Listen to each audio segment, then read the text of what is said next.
அனைவருக்கும் வணக்கம். இப்போ நம்ம என்ன பார்க்க போகிறோம் அப்படின்னா, 6ஆம் வகுப்பு முதல் பருவத்தில் இன்பத்தமிழ் அப்படிங்கிற ஒரு கவிதையை தான் நம்ம பார்க்க போகிறோம். இந்த கவிதையில் யாரை பற்றி பார்க்க போகிறோம் அப்படின்னா, பாரதிதாசனோட பற்றி பார்க்க போகிறோம். வாங்க நூல்வழி என்னன்னு பார்த்துட்டு வரலாம். பாரதிதாசனோட இயற்பெயர் என்ன பெயர் அப்படின்னா சுப்புரத்தினம். சரிங்களா? அவரோட காலகட்டம் எப்போ அப்படின்னா இது வந்து எக்ஸ்ட்ரா நோட்ஸ், ஓகேங்களா? 1891 1964 வரைக்கும் அவரோட காலகட்டம். சரிங்களா? அவரோட பெற்றோர் பேர் என்ன அப்படின்னா கனகசபை லக்குமி அம்மாள். அவர் வந்து எங்கே பிறந்தார் அப்படின்னா புதுச்சேரியில் பிறந்தார். பாரதிதாசன் ஏன் வந்து அவர் பேரை மாற்றிக்கிட்டார் அப்படின்னா, பாரதியார் கவிதை மேலே நிறைய பற்று கொண்டன் காரணமாக தான் அவர் பேரை பாரதிதாசன் சொல்லி மாற்றிக்கிட்டாருங்க. பாரதிதாசனோட இயற்பெயர் வந்து என்னது அப்படின்னா கனக சுப்புரத்தினம். சரிங்களா? சரி, இவர் வந்து பாரதிதாசன் சொன்னோடனே நமக்கு என்ன ஞாபகம் வரும் அப்படின்னா, புரட்சி கவிஞர் பாவேந்தர் அப்படின்னு ஞாபகம் வரும். புரட்சி கவிஞர் அப்படிங்கிற பேர் ஏன் அவருக்கு வந்துச்சு அப்படின்னா, அவரோட கவிதைகளில் நிறைய கருத்துக்களை எப்படி மையப்படுத்தி இது பண்ணுவாங்க அப்படின்னா, பெண் கல்வி கொடுத்துருக்காங்க பாருங்கள். பெண் கல்வி, கைம்பொன் மறுமணம், பொது உடைமை, பகுத்தறிவு, இதில் புரட்சிகரமான கருத்துக்களை மக்களுடைய பரப்புனதுனால அவருக்கு என்ன பேர் வந்துச்சு அப்படின்னா புரட்சி கவி அப்படின்ட்டு எல்லாராலையும் போற்றப்பட்டார். சரிங்களா? அப்போ பாவேந்தர் பாரதிதாசன் அப்படின்னு நம்மளுக்கு ஞாபகம் வரும். புரட்சி கவி யாருன்னா பாரதிதாசன் தான். சரிங்களா? அவருக்கு வந்து இன்னொன்று என்னென்னா, அவர் ஒரு நாடகம் எழுதியிருப்பார், பிசிராந்திரையா. சரியா? அந்த நாடக நூலுக்கு சாகித்ய அகாதமி விருது வந்து கிடச்சிருக்கும். அது எப்போ கிடச்சிச்சு அப்படின்னா அவரோட மறைவுக்கு அப்புறம் தான் கிடச்சிச்சு. பிசிராந்தையார் நாடக நூலுக்காக சாகித்ய அகாதமி விருது வந்து 1969 வந்து என்ன செஞ்சிச்சு, கிடச்சிச்சு. சரிங்களா? இப்போ பாரதிதாஸ் எழுதின சில நூல்கள் வந்து என்னென்னு பார்த்தீங்க அப்படின்னா, அழகின் சிரிப்பு, இருண்ட வீடு, குடும்ப விளக்கு, தமிழ் இயக்கம். சரிங்களா? இதெல்லாம் வந்து அவர் எழுதுனது. சரி, இப்போ அவர் தமிழுக்கு வந்து நிறைய பேர் சூட்டி வந்து மகிழ்ச்சியாக ஒரு கவிதை எழுதியிருப்பார். நம்ம எப்படி நம்ம குழந்தைகளுக்கோ இல்லை நம்மளுக்கு பிடிச்சவங்களுக்கோ அவங்க பேரோட எக்ஸ்ட்ரா நேம், நிக் நேம்ஸு, செல்ல பேர்ஸ்லாம் வச்சுருப்போமோ, அதே மாதிரி பாரதிதாசன் என்ன பண்ணுறாரு அப்படின்னா, அவருக்கு ரொம்ப பிடிச்ச தமிழுக்கு நிறைய பேர் சூட்டி ஒரு கவிதையை வந்து எழுதியிருப்பார். சரிங்களா? அந்த கவிதை தொகுப்பை நம்ம வந்து இப்போ பார்க்கலாம். வாங்க. தமிழுக்கும் அமுதென்று பெயர், அந்த தமிழ் இன்பத் தமிழெங்கள் உயிருக்கு நீர். தமிழுக்கு நிலவென்று பெயர், இன்பத் தமிழ் எங்கள் சமூகத்தின் விளைவுக்கு நீர். தமிழுக்கு மனமென்று பெயர், இன்பத் தமிழெங்கள் வாழ்வுக்கு நிருமித்த ஊர். தமிழங்கள் இளமைக்கு பால், இன்பத் தமிழ் நல்ல புகழ்மிக்க புலவருக்கு வேல். தமிழெங்கள் உயர்வுக்கு வான், இன்பத் தமிழெங்கள் அசதிக்கு சுடர் தந்த தேன். தமிழெங்கள் அறிவுக்கு தோல், இன்பத் தமிழெங்கள் கவிதைக்கு வைரத்தின் வாழ். பாரதிதாசன். சரிங்களா? அவர் தமிழுக்கு எப்படிலாம் பேர் சுட்டிருக்காங்க அப்படின்னா, தமிழுக்கு எப்படி சொல்லியிருக்காரு, ஃபஸ்ட்டு அமுது அப்படின்னா நிலவு. தமிழுக்கு அமுதுன்ற பெயர், அது வந்து எப்படி எங்களுக்கு உயிருக்கு நேராக நாங்கள் வச்சுருக்கோம் அப்படின்னு சொல்லி. ரெண்டாவது நிலவென்று பெயர். சரிங்களா? நிலவு அப்படின்னு பேர் சுட்டும்போது அது வந்து சமூகத்தின் விளைவுக்கு நீர் அப்படின்னு சொல்லிட்டு கம்பேர் பண்ணியிருக்காங்க. சரி, அடுத்து தமிழுக்கு மனம் என்று பெயர். மனம் பெயர் அப்படிங்கும்போது அதை இதோட கம்பேர் பண்ணியிருக்காங்க அப்படின்னா, எங்கள் வாழ்விற்காக உருவாக்கப்பட்ட ஊர். தமிழுக்கு மனம் எதோட கம்பேர் பண்ணியிருக்காங்க, அந்த மனம் வாழ்விற்காக உருவாக்கப்பட்ட ஊர் அப்படின்னு சொல்லுவாங்க. சரி, அடுத்த லைனில் பாருங்கள். தமிழ் வந்து இளமைக்கு, அதாவது எங்களோட இளமைக்கு காரணமான பால், புகழ்மிக்க புலவர்களுக்கு கூர்மையான வேல். ஓகேவா? இளமைக்கு பால், புலவர்களுக்கு வேல். இதை நல்லா நோட் பண்ணிக்கோங்க. இளமைக்கு பால், புலவருக்கு வேல். அதுக்கடுத்து நெக்ஸ்ட் லைன் பாருங்கள். தமிழுக்கு எங்கள் உயர்வுக்கு வான், அதாவது எங்கள் உயர்வுக்கு எல்லையாகிய வானம் போன்றது. அதாவது நம்மளோட உயர்வு, நம்ம இப்போ எந்த ஸ்டேஜில் இருக்கோமோ அதை விட உயர்ந்துகிட்டே போகும். நல்லா படித்து நல்லா எக்ஸாம்ஸ் எல்லாம் கிளியர் பண்ணோன்னா நம்மளோட ஸ்டேஜ் இன்னுமே உயர்ந்துகிட்டே போகும். ஏன், அந்த வானம் வரைக்கும் போகும். அதான் உயர்வுக்கு வானம் போன்றது. இன்பத் தமிழ் எங்கள், அந்த தமிழ் வந்து சோர்வை நீக்கி ஒளிர செய்யும் தேன் போன்றது. சரிங்களா? நெக்ஸ்ட் லைன் பாருங்கள். தமிழ் எங்கள் அறிவுக்கு துணை கொடுக்கும் தோல். அறிவுக்கு என்னது, தோல். கவிதைக்கு வைரத்தின் வாழ். கவிதையின் வைரத்தின் வாழ். சரிங்களா? இங்கே இதில் வைரத்தின் அதுங்கிறது வைரம். ஓகேங்களா, அதுதான் இந்த கம்பேர் பண்ணி கொடுத்துருப்பாங்க. அமுது வந்து எதுக்கு கம்பேர் பண்ணியிருப்பாங்க அப்படின்னா உயிர், நிலவு வந்து விளைவுக்கு நீர், மனம் வந்து வாழ்வதற்கு ஊர், இளமைக்கு பால், புலவருக்கு வேல், அறிவுக்கு வந்து தோல், கவிதைக்கு வைரம், உயர்வுக்கு வானம், அசதி நீக்கி ஒளிர் சுடர் செய்யும். அடுத்து சொல்லும் பொருளும். நிருமித்த அப்படின்னா உருவாக்கிய, நிருமித்த இது வந்து கேட்பாங்க, சொல்லும் பொருளும் நல்லா படிச்சுக்கணும். நிருமித்த அப்படின்னா உருவாக்கிய, விளைவு அப்படின்னா வளர்ச்சி, அசதினா நம்மளுக்கு நார்மலாகவே தெரியும் சோர்வு, சமூகம் அப்படின்னா மக்கள் குழு. சரிங்களா, பாடலும் பொருளும் இப்போ தான் படித்தோம். நெக்ஸ்ட் அடுத்து இந்த கவிதை முக்கியம். தமிழே உயிரே வணக்கம், தாய்ப்பிள்ளை உறவாம் உனக்கும் எனக்கும், அமிழ்தே நீ இல்லை என்றால் அத்தனையும் வாழ்வில் கசக்கும் புளிக்கும், தமிழே உன்னை நினைக்கும் தமிழன் என் நெஞ்சம் இனிக்கும் இனிக்கும். தமிழே நான் உன்னை நினைக்கும் போது, தமிழனாக நான் இருக்கிறது என் நெஞ்சம்லாம் எப்படி இருக்குமா, இனிக்கும் இனிக்கும். சரிங்களா, இதை எழுதுனது யார் அப்படின்னா காசி ஆனந்தன். இது எப்படி ஞாபகம் வச்சுக்கலாம்னா, உனக்கும் எனக்கும் கசக்கும் புளிக்கும் இனிக்கும் இனிக்கும். புரியுதா, உனக்கும் எனக்கும் கசக்கும் புளிக்கும் இனிக்கும் இனிக்கும் இப்படின்னு பாடல் வரி வந்துச்சு அப்படின்னா யார் அப்படின்னா காசி ஆனந்தன் அப்படின்னு சொல்லிட்டு ஞாபகம் வச்சுக்கணும். சரிங்களா, சரி அடுத்து புக் பேக் பார்க்கலாம். ஏற்ற தாழ்வற்ற டேஸ் அமைய வேண்டும், சமூகம் அமைய வேண்டும். நாள் முழுவதும் வேலை செய்து கலத்தவருக்கு எப்படி இருக்கும், அசதியாக இருக்கும். நிலவு கூட்டல் என்று என்பதை சேர்த்து, நிலவு கூட்டல் என்று சேர்த்து எழுத என்ன வரும், நிலவென்று. தமிழ் கூட்டல் எங்கள், அதை சேர்த்து எழுதுனா என்ன கிடைக்கும், தமிழெங்கள். இந்த இது சேர்த்து எழுதுக பிரித்து எழுதுக கொஞ்சம் கவனமாக படிக்கணும். நம்ம ஆப்ஷனை நல்லா பார்க்கணும்.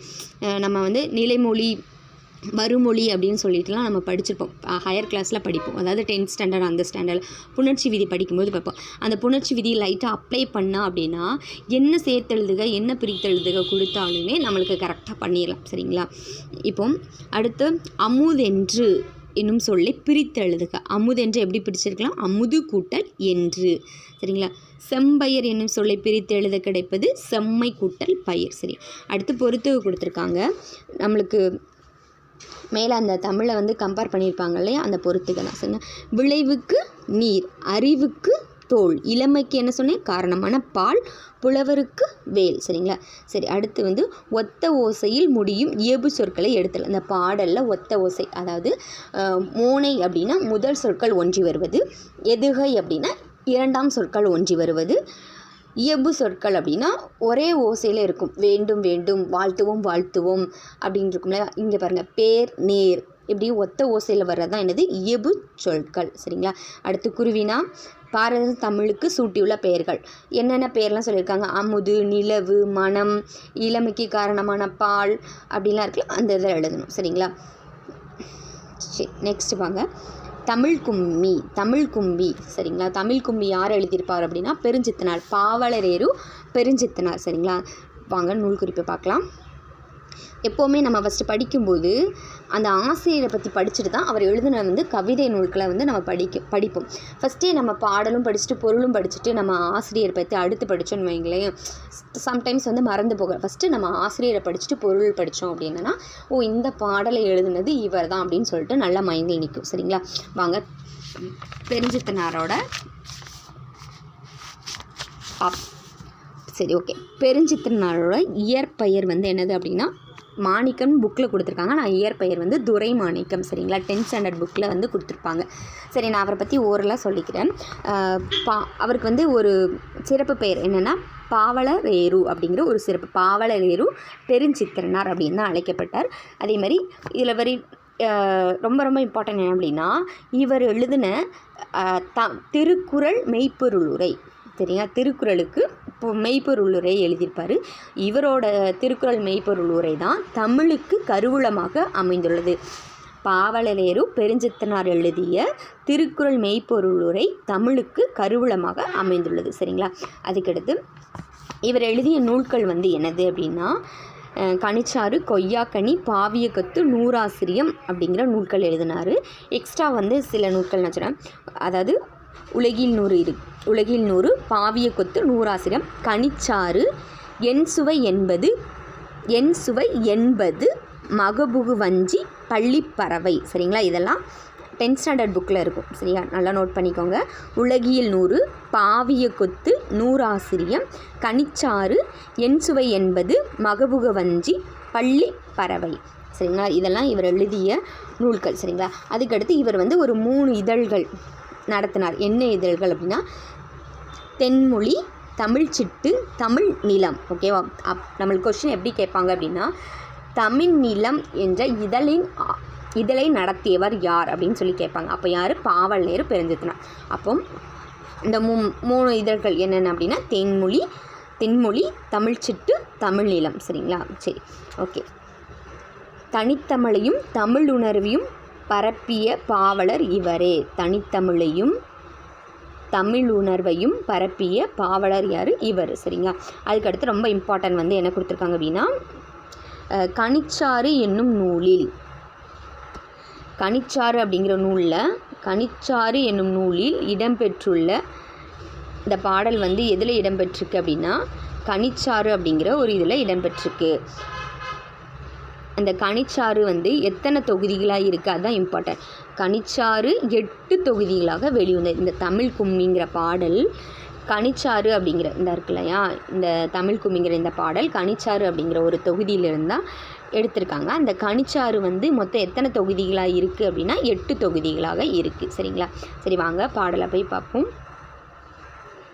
கொட்டுங்கடி கும்மி கொட்டுங்கடி இளங்கோதையரை கும்மி கொட்டுங்கடி, நிலம் 8 திசையிலும் செந்தமிழின் புகழ் எட்டிடவே கும்மி கொட்டுங்கடி, ஊழி பல 100 கண்டதுவாம், அறிவு ஊற்றெனும் நூல் பல கொண்டதுவாம், பெரும் ஆழி பெருக்கிற்கும் காலத்திற்கும் முற்று அழியாமலை நிலை நின்றதுவாம், பொய்யகற்றும் உள் பூட்டருக்கும் அன்பு பூண்டவரின் இன்ப பாட்டிருக்கும், உயிர் மெய் புகட்டும் அறமேன்மை கிட்டும் இந்த மேதினி வாழ்வழி காட்டிருக்கும் பெருஞ்சித்தனார். சரிங்களா, என்ன சொல்லியிருப்பாங்க அப்படின்னா, எல்லாரும் வந்து கும்மி அடிங்க, நம்ம எல்லாருமே திருவிழாவில் கும்மி அடிப்போம். சரிங்களா, எல்லாருமே இவர் என்ன சொல்லியிருக்காரு அப்படின்னா, தமிழை பாடி வந்து கும்மி அடிங்க. நீங்கள் இப்படி தமிழ் புகழ் வந்து எப்படின்னா 8 திசையிலையும் பரவுற மாதிரி கைகளை கொட்டி கும்மி அடிங்க. அந்த தமிழ் மொழி பல 100 ஆண்டுகளை வந்து கடந்து வந்திருக்கு.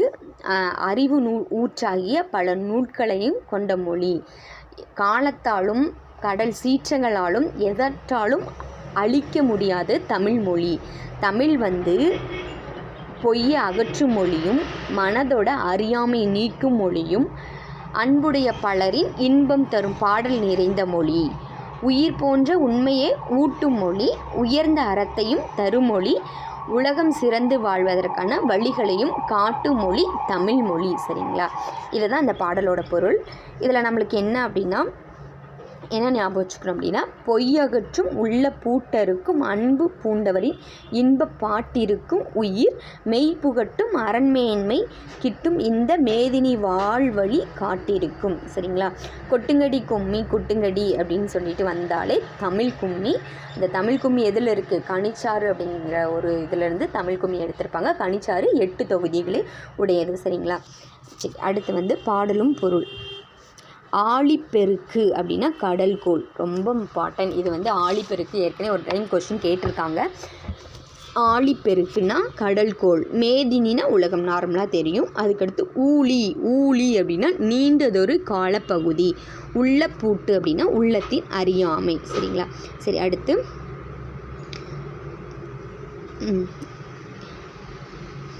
தனித்தமிழையும் தமிழுணர்வும் பரப்பியவர் யார் அப்படின்னு சொல்லிட்டு கொஸ்டின் கேட்டால் யார் எழுதுவீங்க? பாவலரேறு பெருஞ்சித்தனார். அதே மாதிரி இவர் எழுதிய திருக்குறள் மெய்ப்பொருள் உரை தமிழுக்கு வந்து கருவூலமாக அமைந்திருக்கு. சரி, அடுத்து வந்து வாணிதாசன் எழுத ஒரு கவிதையை பார்ப்போம். வான் தோன்றி வழி தோன்றி நெருப்பு தோன்றி மண் தோன்றி மலை தோன்றி மலைகள் தோன்றி ஊன் தோன்றி உயிர் தோன்றி உணர்வு தோன்றி ஒளி தோன்றி வாழ்ந்த அந்நாள் தேன் தோன்றியது போல மக்கள் நாவில் செந்தமிழே நீ தோன்றி வளர்ந்தாய் வாழி. வானம் எப்படி தோன்றுச்சோ, நெருப்பு எப்படி தோன்றுச்சோ, மழை எப்படி தோன்றுச்சோ, ஊன் உயிர் உணர்வு ஒளி தேன் எப்படிலாம் தோன்றுச்சோ அதே மாதிரி மக்களோட நாக்கில் செந்தமிழை நீ வந்து தோன்றி வளர்ந்து வாழ்க அப்படின்னு சொல்லிட்டு யார் எழுதுனா அப்படின்னா வாணிதாசன். இது எப்படி ஞாபகம் வச்சுக்கன்னா, பாடல்களில் தோன்றின்னு வந்தால் வாணிதாசன். இதுக்கு முன்னாடி என்ன பார்த்தோம், இனிக்கும் புளிக்கும் உனக்கும் எனக்கும் அப்படின்னு வந்தால் யாரை சொன்னேன், காசி ஆனந்தன். ஓகேங்களா. தமிழே உயிர் வணக்கம் தாய் பிள்ளை உறவாம் உனக்கும் எனக்கும் கசக்கும் புளிக்கும் இனிக்கும் அப்படின்னு வந்தால் யார், காசி ஆனந்தன். அதே மாதிரி வானம் எப்படி தோன்றுச்சு, நெருப்பு எப்படி தோன்றுச்சு, மண் எப்படி தோன்றுச்சு, எல்லாமே தோன்றுச்சு இல்லை, அதே மாதிரி தமிழும் தோன்றியது அப்படின்னு ஒரு பாடல் வரி பார்த்தோன்னா அந்த கவிதை எழுதுனது யார் அப்படின்னா வாணிதாசன். சரிங்களா. சரி, ஓகே. அதுக்கடுத்து புக் பேக் பார்க்கலாம். தாய்மொழியில் படித்தால் டேஸ் அடையலாம், மேன்மை அடையலாம். தகவல் தொடர்பு முன்னேற்றத்தால் டேஸ் சுருங்கிவிட்டது, மேதினி. இப்போ எல்லாமே என்னது, மொபைல்லே வச்சு எல்லாமே பார்த்துக்கலாம். இப்போ ஒரு நம்ம கிளாஸ் போக தேவையில்லை, எதுவுமே போக தேவையில்லை, எல்லாமே டெஸ்ட் பேட்ச் கூட நம்ம ஃபோன்லேயே பார்த்துட்டு இருக்கேன். அப்போது எல்லாமே சுருங்கிவிட்டது. எதனால, தகவல் தொடர்புனால. செந்தமிழ் என்னும் சொல்லை பிரித்தெழுத. செந்தமிழ் எப்படி இருக்கலாம், செம்மை கூட்டல் தமிழ். அதுக்கடுத்து பொய் அகற்றும் அப்படிங்கிற பிரித்தெழுத, பொய் கூட்டல் அகற்றும். பாட்டு கூட்டல் இருக்கும், பாட்டிருக்கும்.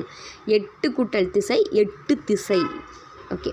பாடல் அடியில் முதல் எழுத்து ஒன்றுவதில் போர், அதாவது நான் ஏற்கனவே சொன்னேன், முதல் எழுத்து ஒன்றுவது போல் வந்தால் மோனை, இரண்டாம் எழுத்து ஒன்றுவது போல் வருவது எதுகை. ஓகேவா. பாடல் அடிகளில் இறுதி எழுத்து ஒன்று போல் வருவது இயபு. இறுதி எழுத்து அந்த ஓசை எல்லாம் ஒன்று போல் வருவது என்னது, இயபு. சரிங்களா. ஓகே. அதுக்கடுத்து உரைநடை உலகம் வளர்த்தமிழ். ஓகே. வளர்த்தமிழ். ஓகே. என்னென்ன பார்க்கலாமா. மனித இன பரிமாண வளர்ச்சியின் சிறப்புகளுள் ஒன்று மொழி. முன்னாடியெல்லாம் ஃபஸ்ட்டு என்ன பண்ணாங்க, குகையில் வாழ்ந்தாங்க. தன்னோட கருத்துக்களை தெரிஞ்சுக்க அந்த குகையில் வந்து கோடு போட்டாங்க. அதுக்கடுத்து தான் அதுக்கெல்லாம் பேச ஆரம்பித்தாங்க. சரிங்களா. அதாவது நம்ம இனம் வந்து ஒரு பரிணாம வளர்ச்சி அடையிறதுக்கு காரணமான ஒன்று வந்து என்னது அப்படின்னா, முக்கியமானது வந்து மொழி தான். சரிங்களா. அதுதான் கொடுத்துருக்காங்க. மனித இன பரிமாண வளர்ச்சியின் சிறப்புகளில் ஒன்று மொழி. அதுக்கடுத்து உலகில் 1000ற்கு மேற்பட்ட உலகில் 6000ற்கு மேற்பட்ட மொழிகள் உள்ளன. உலகில் எவ்வளோ மொழிகள் இருக்குது அப்படின்னா 6000ற்கு மேற்பட்ட மொழிகள் உள்ளன. சரிங்களா. சரி. அதுக்கடுத்து சில மொழிகள் பேச்சு வடிவம் எழுத்து வடிவம் ஆகிய இரண்டையும் பெற்றுள்ளன. ஒரு சில மொழிகள் வந்து பேச தான் செய்வாங்க, எழுத மாட்டாங்க. சில மொழிகள் தான் வந்து என்னது, பேசவும் செய்வாங்க, எழுதவும் செய்வாங்க, அந்த மாதிரி. சரிங்களா. தமிழ் மொழி, அதாவது பேசவும் எழுதவும் தெரிஞ்ச மொழிகள் வந்து தமிழ் மொழி செம்மொழி. ஓகேவா. பேசவும் எழுதவும் செய்யலாம் இல்லையா, அதனால் தமிழ் மொழி வந்து செம்மொழி. சரிங்களா. சரி, ஓகே. அதுக்கடுத்து பாரதியார் வந்து ஒன்று சொல்லியிருக்காரு. என்ன அப்படின்னா, ஒரு கவிதையில் என்ன சொல்லியிருக்காங்க, தமிழை வந்து வியந்து பாடியிருக்காரு. என்ன அப்படின்னா, இது ரொம்ப இம்பார்ட்டன்ட், கேட்பாங்க. பாரதியாரா பாரதிதாசனான்னு சொல்லிட்டு எக்ஸாமில் குழப்பம், ஒன்றும் வேண்டாம், தெளிவாக படிச்சுக்கலாம். யாம் அறிந்த மொழிகளிலேயே தமிழ் மொழி போல் இனிதாவது எங்கும் காணோம்.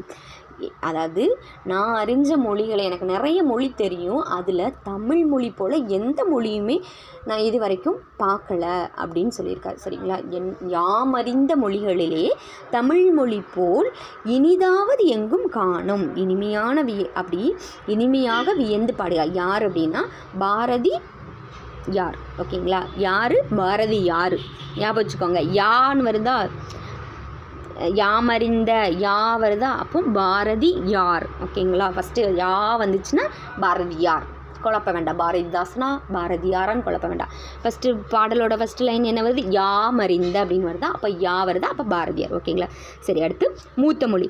என்று பிறந்தவள் என்று உணராத இயல்பினாம் எங்கள் தாய் அப்படின்னு என்று பாரதியார் கூறிய கருத்து தமிழ் தாய்க்கு பொருந்துவதாக உள்ளது. தமிழ் தாய்க்கு எப்படி சொல்கிறேன், என்று பிறந்தவள் என்று உணராத இயல்பினாம் எங்கள் தாய் அப்படின்னு சொல்லிட்டு தமிழ் தாய் பற்றி பாடியிருக்காரு. சரிங்களா. அதுக்கடுத்து தொல்காப்பியம் தமிழில் நமக்கு கிடைத்துள்ள மிக பழமையான இலக்கண நூலாகும். தமிழில் கிடைத்த மிக பழமையான இலக்கண நூல் வந்து என்னது அப்படின்னா தொல்காப்பியம். சரிங்களா. தமிழ் மிகவும் தொன்மையான மொழி என்பதை உணரலாம். எதெல்லாம், தொல்காப்பியத்தினால. சரிங்களா. சரி. அடுத்து உயிரும் மெய்யும் இணைவதால் தோன்றுபவை உயிர்மெய். நம்ம நம்மளுக்கு நார்மலாகவே தெரியும் உயிர்மெய் எழுத்துக்கள் எப்படி உருவாங்கின, உயிரெழுத்தும் மெய்யெழுத்தும் சேர்ந்ததுனால தான் உயிர்மெய் எழுத்து வருது. இக்கு கூட்டல் ஆ கா, இக்கு கூட்டல் ஆ கா. அப்போ உயிரெழுத்தும் மெய்யெழுத்தும் இணைவதால் உயிர்மெய் எழுத்துக்கள் வருகின்றன. ஓகேங்களா? சரி, ஓகே. தமிழை வந்து எப்படி ஈஸியாக படிக்கலாம்னா எழுத்துக்கூட்டி படிப்போம். நம்ம ஃப்ளூவெண்ட்டாக ரீட் பண்ண முடியல அப்படின்னா எழுத்துக்கூட்டி படிக்கிறதுனால அமுது அப்படின்னா ஆ மு து, அமுது எப்படி படிக்கலாம். சரிங்களா? சரி, அடுத்து இது ரொம்ப இம்பார்ட்டன்ட். தமிழை வந்து எழுதவும் செய்யலாம், பேசவும் செய்யலாம். ஓகேவா? தமிழ் எழுத்துக்கள் பெரும்பாலும் வளஞ்சுழி எழுத்துக்களாகவே அமைந்துள்ளன. வளஞ்சுழி அப்படின்னா கிளாக் வைஸ். ஓகேவா? வளஞ்சுழி எழுத்துக்கள் வந்து கிளாக் வைஸ். ஓகேவா? கொஷினில் கேட்கலாம், தமிழ் எழுத்துக்கள் பெரும்பாலும் எந்த எழுத்துக்களை பெற்றுள்ளன, வளஞ்சுழியா இடஞ்சுழியான்னு கேட்கலாம். அப்போ நம்ம ஆன்சர் வந்து வளஞ்சுழி. ஓகேவா? வளஞ்சுழி எழுத்துக்கள் வந்து என்னது? ஆ ஏ ஔ நா ஞா. ஓகேவா? அடுத்து இடஞ்சுழி எழுத்துக்கள் த யா லா. சரிங்களா? இடப்பக்கமாக போகும், அதெல்லாம் இடஞ்சுழி எழுத்துக்கள். சரி, ஓகே. அதுக்கடுத்து தெரிந்து கொள்வோம். ஓகேவா? அதாவது என்ன அப்படின்னா, தமிழுங்கிற ஒரு சொல், தமிழ்நாடு அப்படிங்கிற ஒரு சொல், தமிழன் அப்படிங்கிறது எப்போ முன்னாடியே இலக்கியத்தில் வந்து பயன்படுத்தியிருக்காங்க. அதை தான் வந்து இந்த பாக்ஸில் வந்து கொடுத்துருக்காங்க. சரிங்களா? தமிழ் அப்படிங்கிறது தொல்காப்பியத்தில் வந்து பயன்படுத்தியிருக்காங்க. எப்படின்னா, தமிழேன் கிளவியும் அதனேரற்றே.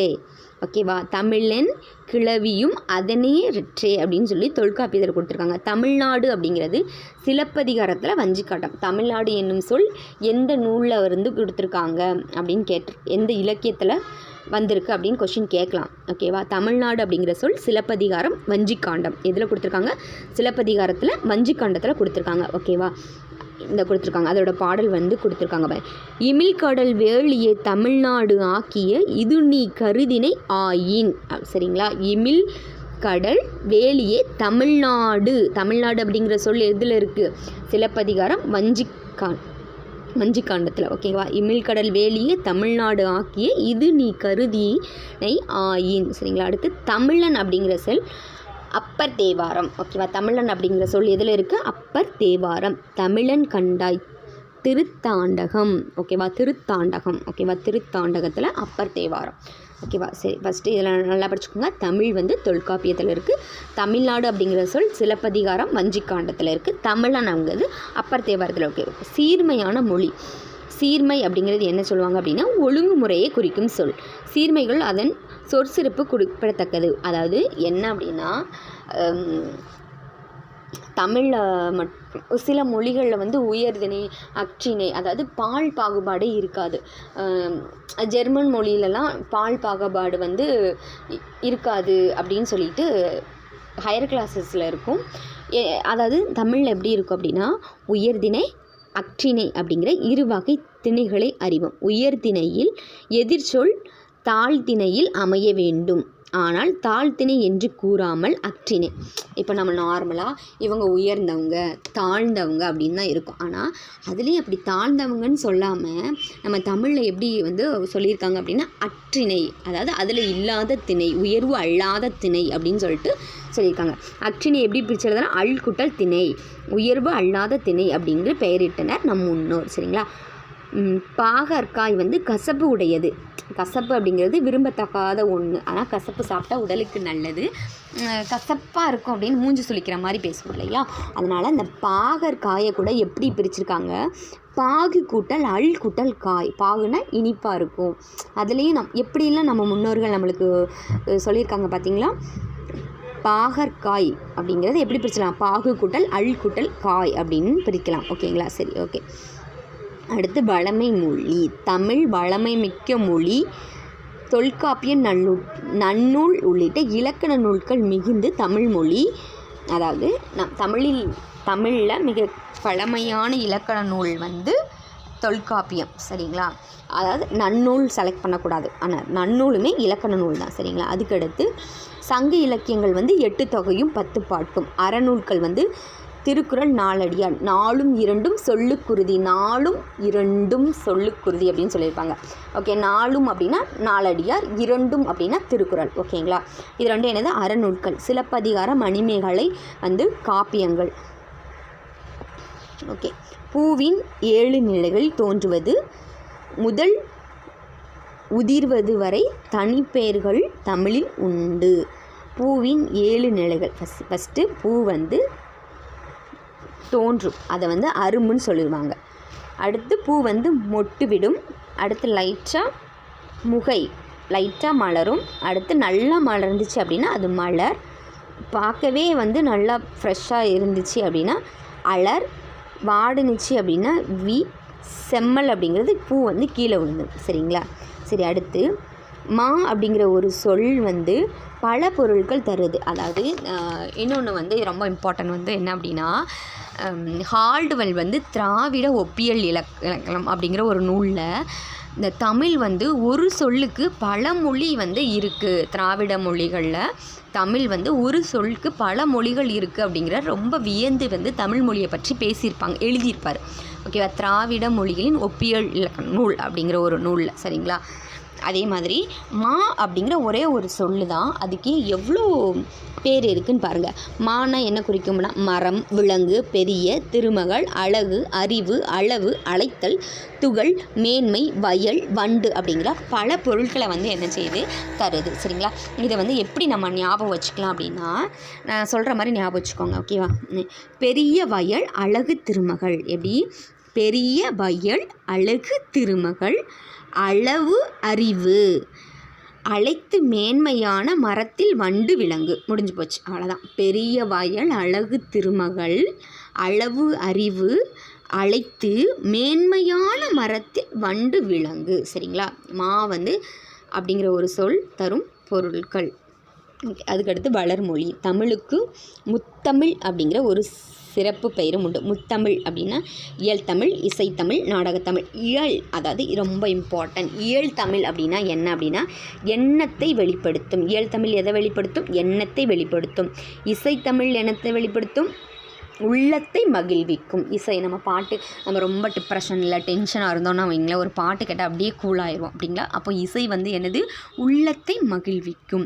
நாடகத்தமிழ் வந்து உணர்வில் கலந்து வாழ்வின் நிறைகுறைகளை சுட்டி காட்டும். நாடகம் பார்த்தேன்னு வைங்களேன், அதில் ஒரு சென்டிமெண்ட்டாக ஒரு சீன் போனால் போதும், நமக்கே வந்து அப்படி மாமியார் மருமகளை குடும்பப்படுத்துறது, இல்லை வேறு ஏதாவது ஒர்க் பண்ணுற பிளேஸில் வந்து ஹையர் ஆஃபீஸர் வந்து டார்ச்சர் பண்ணுறது, ஐயோ நமக்கும் இப்படி தானே நடக்கும் அப்படின்னு சொல்லிட்டு ரொம்ப ஃபீல் பண்ணுவோம் பார்த்தீங்களா? அப்போ நாடகத்தமிழ் எதில் உணர்வில் கலந்திருக்கும். இயல் தமிழ் வந்து எண்ணத்தை வெளிப்படுத்தும். ஓகேங்களா? இயல் தமிழ் எண்ணத்தை வெளிப்படுத்தும், இசைத்தமிழ் உள்ளத்தை மகிழ்விக்கும், நாடகத்தமிழ் வந்து உணர்வில் கலந்திருக்கும். ஓகேங்களா? தமிழில் காலந்தோறும் பல வகையான இலக்கிய வடிவங்கள் புதிதாய் உருவாக்கி வருகின்றன. செய்யுள், கவிதை, புதுக்கவிதை, துளிப்பா போன்ற தமிழ் கவிதை வடிவங்கள். அதாவது என்ன நோட் பண்ணுங்க, செய்யுள், கவிதை, புதுக்கவிதை, இதெல்லாம் நம்மளுக்கு கவிதை இது பண்ணிடுவோம். துளிப்பா அப்படிங்கிறது கவிதையா கட்டுரையான்னு கேட்டால் யோசிப்போம். இதில் தான் கவிதையே வரலையே, அப்புறம் எப்படி நம்ம கவிதையை செலக்ட் பண்ணணும்னு எக்ஸாமில் தப்பு பண்ணோம். நல்லா பார்த்துக்கோங்க. துளிப்பா அப்படிங்கிறதும் என்னது அப்படின்னா கவிதை வடிவங்க தான். இப்போ புது கவிதையின் முன்னோடி யார்? நான் பிச்சமூர்த்தி. மரபு கவிதை, வசன கவிதைன்னா பாரதியார். ஸோ ஓகேங்களா? ஓகே. அடுத்து கட்டுரை, புதினம், சிறுகதை போன்ற உரைநடை வடிவங்கள். ஓகேவா? உரைநடை வடிவங்கள்னால் உரைநடை மாறி இருக்குல்ல, அதெல்லாம் என்னது அப்படின்னா கட்டுரை, புதினம், சிறுகதை வந்து உரைநடை வடிவங்கள். ஓகேவா? அறிவியல் தமிழ், கணினி தமிழ் என்றும் மேலும் தமிழ் வளர்ந்து கொண்டே வருகிறது. ஓகேங்களா? சரி, ஓகே. அடுத்து வந்து இந்த பாக்ஸில் கொடுத்துருப்பாங்க தாவர இலைப்பெயர்கள். சரி, ஆள், அரசு, மா, பலா, வாழை, இதோட இலையை என்ன சொல்லுவோம்? இலைன்னு சொல்லுவோம். அகத்தி, பசலை, முருங்கை, அதோட இலைகளை கீரைன்னு சொல்லுவோம். அருகு, கோரை, அருகம்புல், கோரைப்புல் அப்படின்னு சொல்லுவோம். ஓகே, இலையோ பேர். நெல், வரகு வந்து தாள். மல்லி தலை, மல்லி செடி இருக்கு இல்லையா, கடைக்கு போனால் 2 மல்லித்தலை கொடுங்க அப்படின்னு சொல்லி தான் கிராமத்துலலாம் வாங்கிட்டு வருவோம். மல்லி தலை. சப்பாத்தி கள்ளி, தாளை அப்படின்னா அதோட இலை. சப்பாத்தி கள்ளி வந்து அதோட இலை. சரிங்களா? அதோட இலை என்ன சொல்லுவோம் அப்படின்னா மடல்னு சொல்லுவோம். கரும்பு, நாணல், அதோட இலையை வந்து என்னது? தோகைன்னு சொல்லுவோம். பனை, தென்னை அப்படின்னா ஓலை. கமுகு அப்படின்னா என்னது? பாக்கு. கமுகுனா என்னது? பாக்கு, அதோட பெயர். ஓகேவா? கமுகு எப்படி? நிருமித்தன்னா உருவாக்கிய, சொல்லும் பொருளும் இருக்குது. அதே மாதிரி கமுகோட பொருள் வந்து பாக்கு. அதோட இலைப்பெயர் வந்து என்னது கூந்தல். நல்லா மறந்துடாதீங்க. துளிப்பா அப்படிங்கிறது எப்படி கவிதை வடிவமோ அதே மாதிரி கமுகு பாக்கு அப்படிங்கிறது அதோட இலைப்பெயர் வந்து கூந்தல். சரிங்களா? சரி, மொழியை கணினியில் பயன்படுத்த வேண்டுமென்றால் அஃது எண்களின் அடிப்படையில் அமைக்க வேண்டும். தொல்காப்பியம், நன்னூல் போன்றவை நாம் படிப்பதற்காக எழுதப்பட்டவை. ஆயினும் அவை கணினி மொழிக்கும் ஏற்ற நுட்பமான வடிவத்தையும் பெற்றுள்ளன. ஓகேவா? இப்போ நம்ம சிஸ்டர்ஸில், அதாவது கம்ப்யூட்டர் சயின்ஸ் ஸ்டூடெண்ட்ஸ்க்கெலாம் தெரியும், பேசிக்காக அவங்களுக்கு தெரியும். அதாவது நம்ம நார்மலாக ஒரு கம்ப்யூட்டரில் வந்து நம்ம இங்கிலீஷ் லெட்டர் இருக்கும், தமிழ் லெட்டர் இருக்கும். இப்போ ஃபோன்லேயே அப்படி வந்துருச்சு இல்லையா? அந்த கம்ப்யூட்டரில் நம்ம ஒரு இன்புட் கொடுக்குறோம் அப்படின்னா அந்த கம்ப்யூட்டர் வந்து அதை எப்படி அக்சஸ் பண்ணும் அப்படின்னா பைனரி நம்பர்ஸாக அக்செப்ட் பண்ணும். அதாவது 0 1 இந்த மாதிரி. சரியா? நம்பர்ஸாக தான் வந்து அதை வந்து ஏற்றுக்கிடும், உள்ளீடாக ஏற்றுக்கிட்டு நமக்கு வந்து நம்ம என்ன கொடுத்துருக்கோமோ அதுக்கு வந்து ஆன்சர் வந்து ஸ்க்ரீனில் வந்து காமிக்கும். அப்போது தமிழில் நம்ம உள்ளீடாக கொடுக்கும்போது அதுக்கும் அதை எப்படி அது புரிஞ்சுக்கிறோம் அப்படிங்கிறதுக்காண்டி தமிழ் மொழிக்கு நம்பர்ஸ் இருக்கும். சரிங்களா? 1 அப்படின்னா கா, 2 அப்படின்னா ஊ, 3னா ஞா, 4 அப்படின்னா சா, 5 அப்படின்னா ரூ, 6னா சா, 7 ஏ, 8 ஆ, 9 கு, 10னா கா 0. ஓகேவா? 10னா என்னது? கா 0. புரியுங்களா? அப்போ 100னா என்னது? கா போட்டு 2 0 போடணும். சரிங்களா? சரி, இது எப்படி ஞாபகம் வச்சுக்கலாம்? இது தமிழ் எண்களை அறிவோம் வந்து கண்டிப்பாக கொஸ்டினில் வந்தாலும் வரும். ஓகேங்களா? தமிழ் எண்களை அறிவோம். இது எப்படி ஞாபகம் வச்சுக்கலாம்? 1னா கா, 2னா ஊ, அப்படி எப்படி ஞாபகம் வச்சுக்கலாம் அப்படின்னா ரொம்ப சிம்பிள். எப்படின்னா கடலை மிட்டாயை உரித்து நச்சு சாப்பிட்டு ருசித்து சுவைத்து எடுத்து அதை குப்பை தொட்டியில் போடுக. கடலை மிட்டாயை உரித்து நச்சு சாப்பிட்டு ருசித்து சுவைத்து எடுத்து அதை குப்பை தொட்டியில் போடுக. இதை கரெக்டாக எழுதி பாருங்கள். எழுதி பார்த்துட்டு நோட் பண்ணுங்கள். என்னது? கடலை மிட்டாயை உரித்து நச்சு சாப்பிட்டு ருசித்து சுவைத்து எடுத்து அதை குப்பை தொட்டியில் போடுக. குப்பை தொட்டியில் போடுங்கள் என்னது? கா 0. ஓகேங்களா? முடிஞ்சு போச்சு. தமிழன்கள் இனிமேல் எப்போவுமே மறக்காது. சரி, அடுத்து வந்து 2000 ஆண்டுகளாக வழக்கில் இருக்கும் சில தமிழ் சொற்களை வந்து பார்க்கப்போம். சரிங்களா? சரி, இப்போ இது கண்டிப்பாக இந்த பாக்ஸில் வந்து கேள்வி கண்டிப்பாக வரும். எப்படி இதை படிக்கலாம் அப்படின்னா, நம்ம எப்படி இந்த தமிழன் அப்படிங்கிற ஒரு சொல் வந்து எங்கே பார்த்தோம்? தமிழ் வந்து அப்பர் தேவாரத்தில் வந்து இருக்குதுன்னு பார்த்தோம். அதே மாதிரி தமிழ்நாடு வந்து சிலப்பதிகாரத்தில் வஞ்சிக்காண்டத்தில் இருக்க தமிழ் அப்படிங்கிற சொல் வந்து தொல்காப்பியத்தில் இருக்குன்னு பார்த்தோம் இல்லையா? அதே மாதிரி இப்போ நம்ம நார்மலாக பேசுகிற வேளாண்மை, உழவர், பாம்பு அப்படிங்கிற ஒரு சொற்கள்லாம் எந்த இலக்கியத்தில் முன்னாடி இருந்து பயன்படுத்துகிறாங்க முன்னோர்கள் அப்படிங்கிறது தான் இந்த டேபிளர் காலம். சரிங்களா? வேளாண்மை அப்படிங்கிறது என்னது அப்படின்னா எங்கே இருக்குது அப்படின்னா கலித்தொகை திருக்குறளில். உழவர் அப்படின்னா நற்றிணை. பாம்பு குறுந்தொகை. வெள்ளம் 10 வெள்ளம் வந்தால் 10 போடணும், ஞாபகம் வச்சுக்கோங்க. அப்படின்னா வெள்ளம் எந்த நூலில் இருக்கும்? 10. முதலை அப்படின்னா குறுந்தொகை. ஓகேவா? கோடை அப்படின்னா அகநானூறு. உலகம் அப்படிங்கிற சொற்கள் எங்கே இருக்குது? தொல்காப்பியத்தில். கிளவியாக்கம் திருமுருகாற்றுப்படையில் இருக்குது. மருந்து அப்படின்னா அகநானூறு திருக்குறள். அகநானூரில் எங்கே இருக்குது? கோடை அப்படிங்கிற சொல்லும் அகநானூரில் இருக்குது. ஊர் தொல்காப்பியம் அகத்திணையில். அன்பு தொல்காப்பியம் களவியல் திருக்குறளில். உயிர் தொல்காப்பியம் கிளவியாக்கம். மகிழ்ச்சி தொல்காப்பியம் கற்பியல் திருக்குறளில் இருக்குது. மீன் குறுந்தொகை. புகழ் தொல்காப்பியம் வேற்றுமையில். அரசு அப்படின்னா திருக்குறள். செய் குறுந்தொகை. சொல் தொல்காப்பியம் புறத்திணையில். பார் பெரும்பானாற்றுப்படை. பார் பானாற்று ஆர் பெரும்பானாற்றுப்படை. ஒளி தொல்காப்பியம் கிளவியாக்கம். முடி தொல்காப்பியம் வினையியல். ஓகேவா? எப்படி இதை ஞாபகம் வச்சுக்கலாம் அப்படின்னா ஒரு சில வேர்ட்ஸை வந்து ஞாபகம் வச்சுக்கலாம். சரிங்களா? ஃபஸ்ட்டு என்னது? வேளாண்மை வந்து கலித்தொகை திருக்குறள். வேளாண்மை பண்ணால் தான் நம்மளால் என்ன செய்ய முடியும்? களினாலும் சாப்பிட முடியும். ஓகேவா? அப்போ வேளாண்மை எங்கே இருக்கும் அப்படின்னா கலித்தொகையும் திருக்குறளும். சரிங்களா? வேளாண்மை செய்யலைன்ட்டுனா வந்து ஜெயிலில் பிடிச்சி போட்டுருவாங்க. ஜெயிலில் வந்து களி தான் சாப்பிடணும், அதுக்கப்புறம் திருந்தி வெளியே வரணும் அப்படின்னு ஞாபகம் வச்சுக்கோங்க. சரிங்களா? வேளாண்மை கலித்தொகை திருக்குறள். சரிங்களா? அடுத்து வந்து உழவர்னாலே நாலா பக்கமும் பார்த்து தான் என்ன செய்யணும்? வேலை பார்க்கணும். அப்போ நற்றிணை. உழவர்னா எப்படி ஞாபகம் வச்சுக்கணும்? நாலா பக்கமும் வேலை பார்த்து தான் வேலை பார்க்கணும். உழவர் நற்றிணை. அடுத்து பாம்பு. ஓகேவா? பாம்பு அப்படின்னா குறுந்தொகை அப்படின்னா 2-3 பேர் வரும். ஓகேவா? அதாவது பாம்பு, முதலை, மீன், செய். இதெல்லாம் வந்து என்னது அப்படின்னா குறுந்தொகையில் வரும். பாம்பு, முதலை, மீன், செய் வந்து குறுந்தொகை. சரிங்களா? அடுத்து திருக்குறள் அப்படிங்கிற ஒரு சொல் வந்து எதிலெல்லாம் வரும் அப்படின்னு சொல்லிட்டு தனியாக எழுதி வச்சுக்கோங்க. திருக்குறள் எது வரும், குறுந்தொகையில் எது வரும், தொல்காப்பியத்தில் எது வரும்னு சொல்லிட்டு எழுதி வச்சுட்டா படிக்க ஈஸியாக இருக்கும். அடுத்து என்ன பார்க்குறோம் அப்படின்னா அகநானூரில் எதில் வரும், கோடை மருந்து மட்டும் அகநானூரில் வரும். சரிங்களா? அடுத்து தொல்காப்பியத்தில் என்ன நூல்கள்லாம் வரும் பார்த்திங்க அப்படின்னா உலகம், உயிர், ஒளி, இதெல்லாம் தொல்காப்பியம் கிளவியாக்கத்தில் வரும். திருக்குறள் வச்சு எங்கே வரும், வேளாண்மை, அன்பு, உயிர், மகிழ்ச்சி, அரசு, மருந்து, இதெல்லாம் வந்து என்னது திருக்குறளில் வரும். சரிங்களா? ஊறு அப்படின்னா தொல்காப்பியம் அகத்திணை, செல் அப்படின்னா தொல்காப்பியம் புறத்திணை,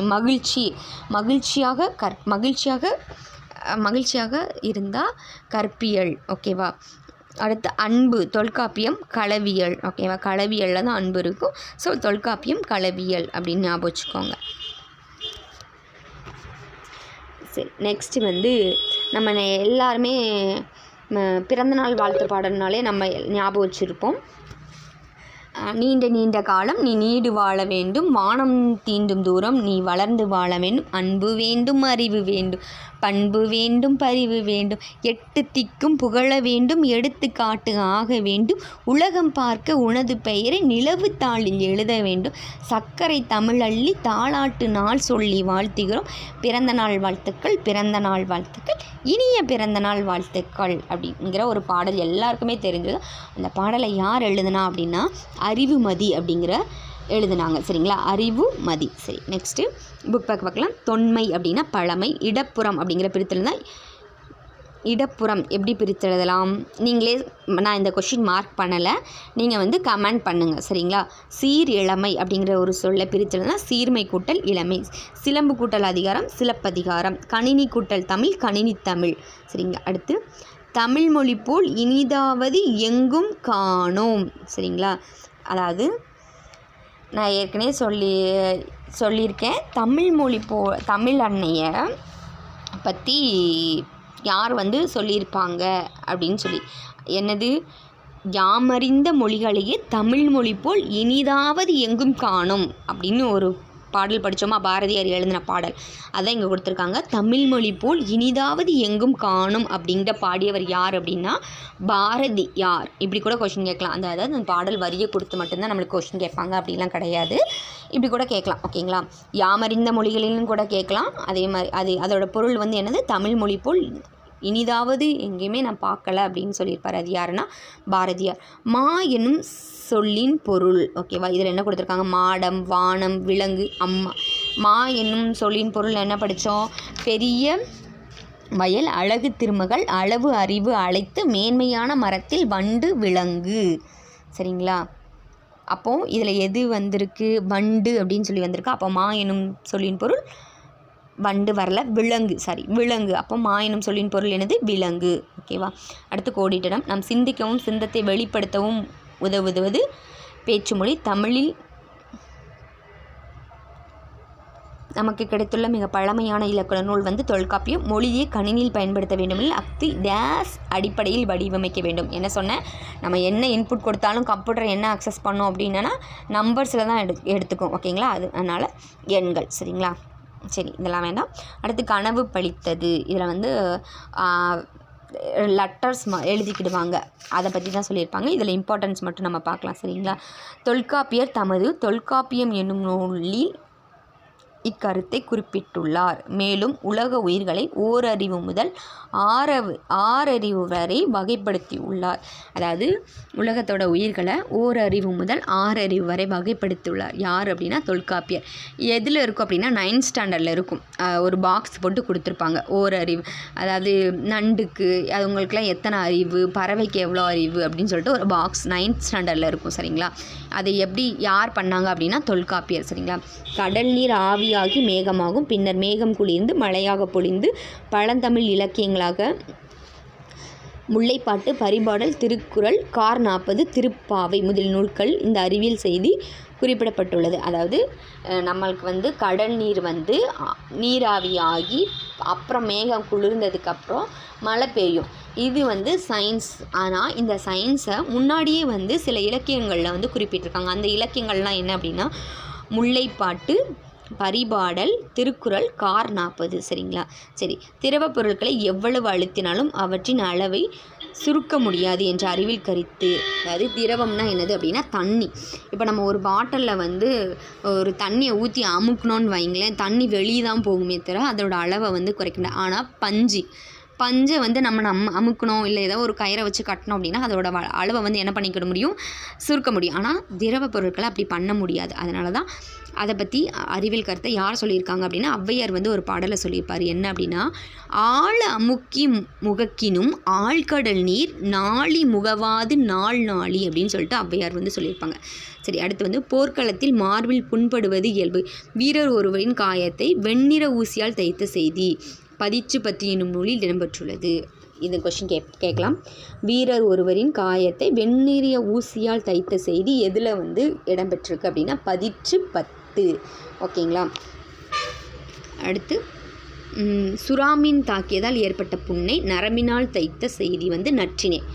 அதாவது வெண்ணிற ஊசியால் தைத்தது வந்து பதிச்சு 10, சுறாமீன் தாக்கியது அப்படின்னா நற்றிணை. ஓகேவா? மீன் அங்கே வருதா இல்லையா, மீன் பிடிக்க போனால் அந்த துண்டியில் மட்டும் தான், இந்த துண்டில் அந்த பக்கம் இந்த பக்கம் 4 பக்கம் பார்ப்போம் அப்படின்னு ஞாபகம் வச்சுக்கோங்க, நற்றிணை. வீரர் ஒருவர காயத்தை வெண்ணிற ஊசியால் அப்படின்னா அது பதிச்சு 10. சரிங்களா? ஓகே. தொலைவில் உள்ள பொருட்களின் உருவத்தை அருகில் தோன்ற செய்ய முடியும். அதாவது தொலைவில் இருக்கிறதா பக்கத்தில் பார்க்க செய்ய முடியும் அப்படிங்கிறத அறிவியல் அறிஞர் கலிலியோ வந்து நிறுவினார். சரிங்களா?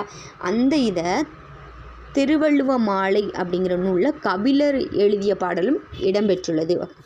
அப்போ இந்த கலிலியோ சொன்னதை கபிலர் வந்து அவரோட பாடலில் எழுதியிருக்கிறத படிச்சுட்டு தான் சொல்லியிருப்பார் போல். அப்படின்னு ஞாபகம் வச்சுக்கோங்க. ரெண்டுமே கா. Okay, Galileo, Kapilar. ஓகே. அடுத்து திணையளவு போதா சிறுபுல் நீர் நீண்ட பனையளவு காட்டும் திருவள்ளுவ மாலை. ஓகேவா? கபிலர் திருவள்ளுவ மாலையில் யார் சொல்லியிருக்கா? கவியளவு. அதான் சொல்லியிருக்காங்க திணையளவு, அதாவது பெருசாக இருக்கிறதையும் சிறுசாக காட்டும் அப்படிங்கிறதையும் சொல்லியிருக்காங்க. சரிங்களா? அடுத்து பாக்ஸில் வந்து கொடுத்துருப்பாங்க. 49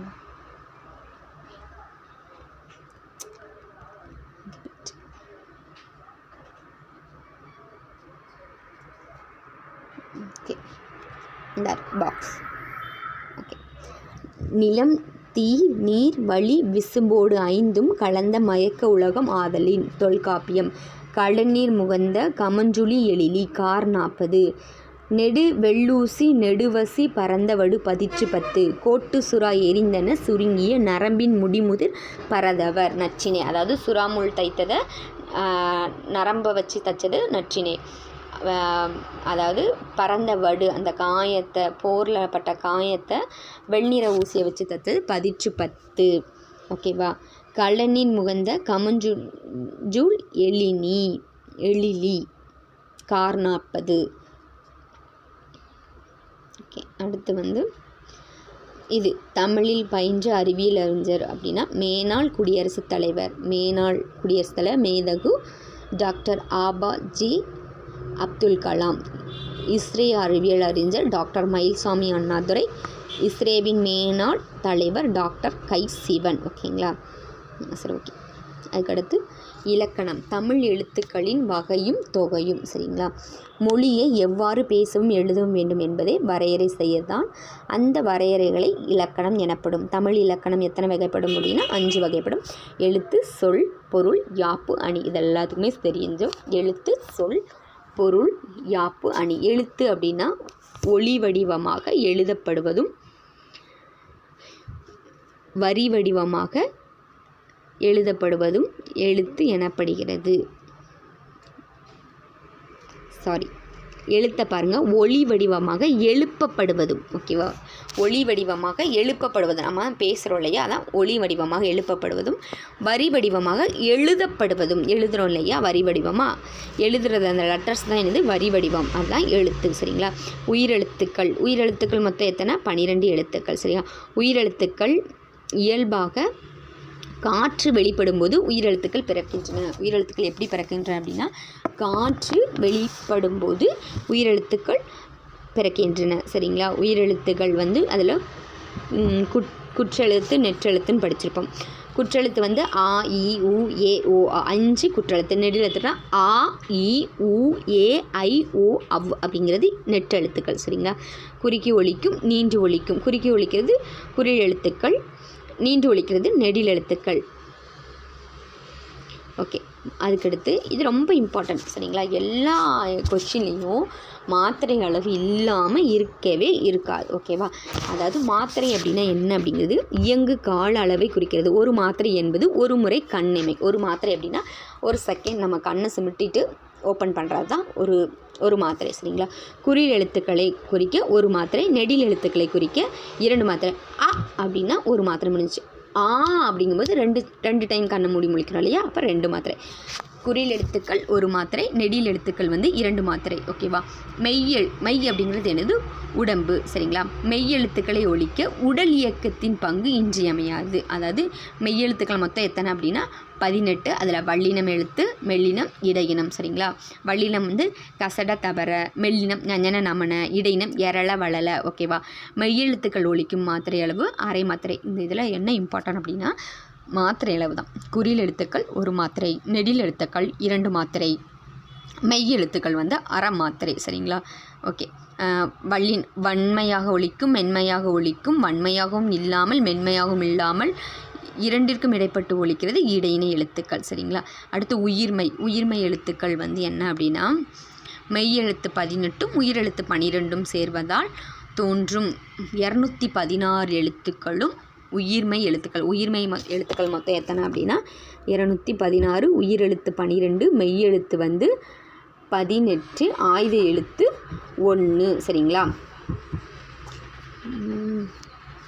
ஓகே. மெய்யுடன் உயிர்குறில் சேர்ந்தால் உயிர்மை குறில், மெய்யுடன் உயிர் நெடில் சேர்ந்தால் உயிர்மை நெடில். உயிர்மை எழுத்துக்களை உயிர்மை குறில், உயிர்மை நெடில் என இருவகைப்படுத்தலாம். ஓகே. ஆயுத எழுத்தை குறிக்க, அதாவது ஆயுத எழுத்தை நம்ம ப்ரொனவுன்ஸ் பண்ணுறோம் அப்படின்னா அதோட மாத்திரை அளவு என்ன? அரை மாத்திரை. மெய்யெழுத்துக்கும் அரை மாத்திரை, ஆயுத எழுத்துக்கும் அரை மாத்திரை. சரிங்களா? சரி, அடுத்து ஒரு எக்ஸாம்பிள் கொடுத்துருக்காங்க. கபிலர் அப்படிங்கிற ஒரு வேர்டு, அதுக்கு மாத்திரை அளவு கா அப்படின்னா அது வந்து என்னது? குறில் எழுத்து. கா அப்படிங்கிறது என்னது? இக்கு கூட்டல் ஆ அப்படின்னு பிரிப்போமா? சரிங்களா? அப்போ கா அப்படிங்கிறது என்னது அப்படின்னா குறில் எழுத்து. ஓகே. அது இப்போ குறில் எழுத்துனா ஒரு மாத்திரை. பி அப்படின்னா இப்பு கூட்டல் ஈ வந்து என்னது? குறில் எழுத்து. அப்போ 1. லா அப்படிங்கிறது என்னது? இல்லு கூட்டல் ஆ. அப்போ அதுவுமே குறில் எழுத்து 1. இர் அப்படிங்கிறது என்னது? மெய்யெழுத்து வந்து அரை மாத்திரை. அப்போ 1 + 1 + 1 ப்ளஸ் வந்து அரை மாத்திரை. அப்போ 3½ ஓகேங்களா? சரி. உயிரெழுத்தில் தொடங்கும் 2 மாத்திரை அளவுள்ள சொல். ஓகேவா? அதாவது 2 மாத்திரை அளவு, 2 மாத்திரை அதை வச்சு ஒரு சொல்லை வந்து நம்ம இயக்கணும். 2 மாத்திரை அளவுள்ள ஓரெழுத்து சொல் அப்படின்னா நெடில். ஓகேவா? நெடில் எழுத்துக்களுக்கு தான் 2 மாத்திரை. அப்போது எழுதலாம். ஏன்னா ஆயுத எழுத்து இடம்பெறும் 2½ மாத்திரை அளவில் சொல். ஆயுத எழுத்து வந்து இருக்கணும் அதில். அப்போ ஆயுத எழுத்து அரை மாத்திரை, மிச்சம் 2 எழுத்து வந்து ஒரு மாத்திரையாக இருக்கலாம், இல்லை 2 மாத்திரை, அப்படி வந்து ஒரு சொல். சரிங்களா? அப்படி இருந்தால் நீங்கள் கமெண்ட் பாக்ஸில் கமெண்ட் பண்ணுங்கள். நான் கரெக்டாக இல்லையான்னு சொல்கிறேன். சரிங்களா? ஏன்னா நான் என்ன மாத்திரைன்னு சொல்லிட்டேன். உயிர் குறிலுக்கு ஒரு மாத்திரை, உயிர் நெடிலுக்கு 2 மாத்திரை, மெய் எழுத்துக்கு அரை மாத்திரை, ஆயுத எழுத்துக்கு அரை மாத்திரை. அப்போது இந்த 3 கொஸ்டினுக்கும் கண்டிப்பாக நீங்கள் வந்து கமெண்ட் பண்ணுங்கள். நான் கரெக்டாக இல்லையான்னு கமெண்ட் பாக்ஸில் சொல்கிறேன். சரிங்களா? சரி.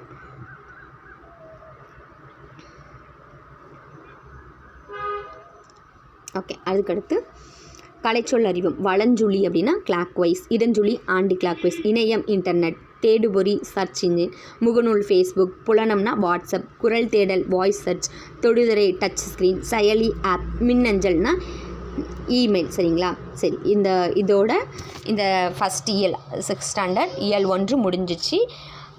இதில் என்ன பார்த்துருக்கோம் அப்படின்னா ஒரு கவிதை பார்த்துருக்கோம், உரைநடை பார்த்துருக்கோம், இலக்கணம் பார்த்துருக்கோம். சரிங்களா? சரி. வீடியோ பிடிச்சிருந்தா லைக் பண்ணுங்கள், கமெண்ட் பண்ணுங்கள், ஷேர் பண்ணுங்கள். நெக்ஸ்ட் வீடியோ அப்லோட் பண்ணுறேன். தேங்க்யூ.